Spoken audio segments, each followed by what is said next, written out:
Flyover ಕಡೆಗೆ ಹೋಗುವಂತಹ ಸಾರ್ವಜನಿಕರು ಸಾವಿರ ಸಲ ಯೋಚನೆ ಮಾಡಿದ್ರೆ ಬೆಟರು ಅಂತ ಕಾಣಿಸುತ್ತೆ. ಇಲ್ಲಾಂದ್ರೆ ಟ್ರಾಫಿಕ್ ಜಾಮ್ ನಲ್ಲಿ ಸಿಲುಕಿ ಒದ್ದಾಡಬೇಕಾದಂತಹ ಸ್ಥಿತಿ ಮುಂದಿನ 4 ತಿಂಗಳ ತನಕ ಬರಬಹುದು. ಕಾರಣ ಅಲ್ಲಿ ಕಾಮಗಾರಿ ಚಾಲ್ತಿಯಲ್ಲಿದೆ.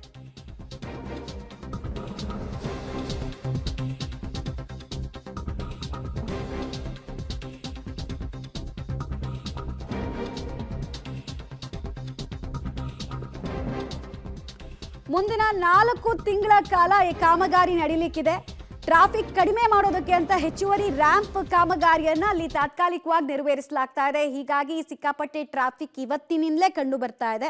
ಹೆಬ್ಬಾಳ ಠಾಣೆಯ ಮೂಲಕ ಬೆಂಗಳೂರು ಕಡೆಗೆ ಬರುವಂತಹ ಸರ್ವಿಸ್ ರಸ್ತೆಯನ್ನ ಕೂಡ ಬಂದ್ ಮಾಡಲಾಗಿದೆ. ಹೆಬ್ಬಾಳ ಫ್ಲೈಓವರ್ ಬಳಿ ಹೀಗಾಗಿ ವಿಪರೀತವಾಗಿ ಟ್ರಾಫಿಕ್ ಜಾಮ್ ಉಂಟಾಗಿದೆ. ಬರೋಬ್ಬರಿ 4 ತಿಂಗಳ ಕಾಲ ಈ ಕಾಮಗಾರಿ ನಡೀಲಿಕ್ಕಿದೆ. ಜುಲೈವರೆಗೂ ಕೂಡ ಈ ಟ್ರಾಫಿಕ್ ಬಿಸಿ ತಪ್ಪಿದ್ದಲ್ಲ ಅನ್ನೋದು ತಿಳಿದು ಬರ್ತಾ ಇದೆ.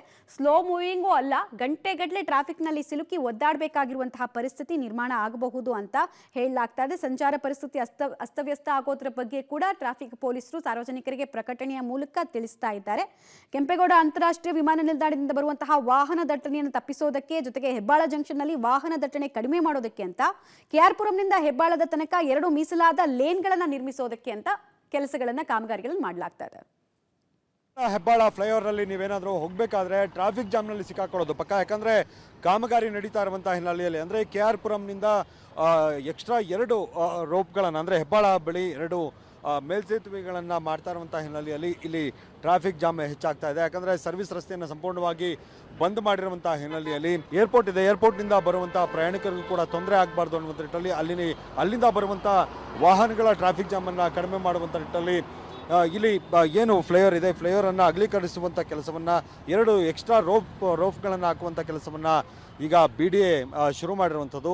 ಈಗ ಕಾಮಗಾರಿ ಕೂಡ ಶುರುವಾಗಿರುವಂಥ ಹಿನ್ನೆಲೆಯಲ್ಲಿ ಸಂಪೂರ್ಣವಾಗಿ ಆ ಸರ್ವಿಸ್ ರಸ್ತೆ ಏನಿದೆ ಅದನ್ನು ಬಂದ್ ಮಾಡಲಾಗಿದೆ. ಅದರಿಂದಾಗಿ ಸಿಕ್ಕಾಪಟ್ಟೆ ಟ್ರಾಫಿಕ್ ಜಾಮ್ ಆಗ್ತಾ ಇರುವಂಥದ್ದು. ಟ್ರಾಫಿಕ್ ಜಾಮ್ನಲ್ಲಿ ಪ್ರತಿದಿನವೂ ಕೂಡ ಒಂದು ರೀತಿ ನರಕದ ಸ್ಥಿತಿ ಇಲ್ಲಿ ನಿರ್ಮಾಣ ಆಗಿರುವಂಥದ್ದು. ವಾಹನ ಸವಾರರಂತೂ ಪರದಾಡುವಂಥ ಪರಿಸ್ಥಿತಿ ನಿರ್ಮಾಣ ಆಗಿದೆ. ಈ ರೀತಿಯಾಗಿ ಅಂದರೆ ಈಗಾಗಲೇ ಪೊಲೀಸ್ ಇಲಾಖೆ ಕೂಡ ಅಂದರೆ ಸಂಚಾರ ಪೊಲೀಸ್ ಇಲಾಖೆ ಕೂಡ ಹೇಳಿರುವಂಥದ್ದು ಏನಂದರೆ ಇಲ್ಲಿ ಹೆಚ್ಚಾಗಿ ಯಾರು ಕೂಡ ಹೋಗಬೇಡಿ, ಏನಾದರೂ ಹೋಗಲೇಬೇಕಂತ ಎಮರ್ಜೆನ್ಸಿ ಇದ್ದಂಥ ಸಂದರ್ಭದಲ್ಲಿ ಮಾತ್ರ ಈ ಫ್ಲೈಓವರನ್ನು ಬಳಕೆ ಮಾಡಿ ಅನ್ನುವಂಥ ಮೆಸೇಜನ್ನು ಟ್ವೀಟ್ ಮೂಲಕ ಮಾಡಿರುವಂಥದ್ದು. ಒಟ್ಟಾರೆ ಏನು ಈ ಹೆಬ್ಬಾಳ ಫ್ಲೈಓವರ್ ಇದೆ ಒಂದು ರೀತಿ ಟ್ರಾಫಿಕ್ ಬಿಸಿಯಿಂದ ಸಾರ್ವಜನಿಕರು ತತ್ತರಿಸಿ ಹೋಗಿದ್ದಾರೆ. ವಾಹನ ಸವಾರರಂತೂ ಗಂಟೆಗಟ್ಟಲೆ ಇಲ್ಲಿ ಟ್ರಾಫಿಕ್ ಜಾಮ್ನಲ್ಲಿ ಸಿಲುಕೊಂಡಿರುವಂಥದ್ದು. ಅವರು ಒಂದು ರೀತಿ ಬೇಜಾರನ್ನು ವ್ಯಕ್ತಪಡಿಸ್ತಿದ್ದಾರೆ, ಒಂದು ರೀತಿ ಆಕ್ರೋಶವನ್ನು ವ್ಯಕ್ತಪಡಿಸ್ತಿದ್ದಾರೆ. ಬೇಗ ಕಾಮಗಾರಿ ಮುಗಿಲಿ ಅನ್ನುವಂಥ ಒತ್ತಾಯವನ್ನು ಅವರೆಲ್ಲರೂ ಕೂಡ ಮಾಡ್ತಾ ಇದ್ದಾರೆ. ಕ್ಯಾಮ್ರಾ ಪರ್ಸನ್ ನವೀನ್ ಜೊತೆಗೆ ಮಾದೇಶ್ ಆನೇಕಲ್, ಪಬ್ಲಿಕ್ ಟಿವಿ, ಬೆಂಗಳೂರು.